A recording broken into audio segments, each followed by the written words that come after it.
Hi everyone, I'm Shiva. Today I'm going to share about an accidental breakthrough that happened in my PhD research. We all heard about hybridization. What is hybridization? Bat and man becoming Batman, or a lion and a tiger becoming a liger. So in simple words, hybridization is a process of combining two things to have mixed properties which do not naturally exist. So I thought, why should not I apply hybridization to my PhD research to have more fun? My PhD topic is focused on imaging. Nowadays, imaging technology has developed so well. For example, every one of us in this room have carrying an imaging device, which is our mobile phone camera.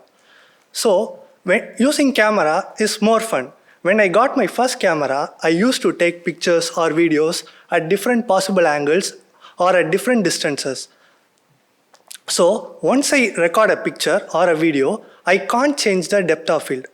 What is a depth of field?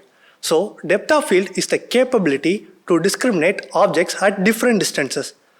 Say for example, let us consider two persons are standing one after the other at a different distance and the image is recorded. When both persons are perfectly focused in that image, then the image is said to have a high depth of field.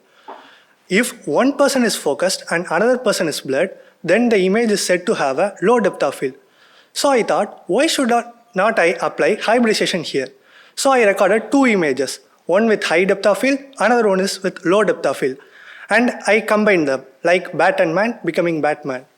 So depending upon my preferences, I can able to blur or deblur the objects in that recorded image by applying different weights.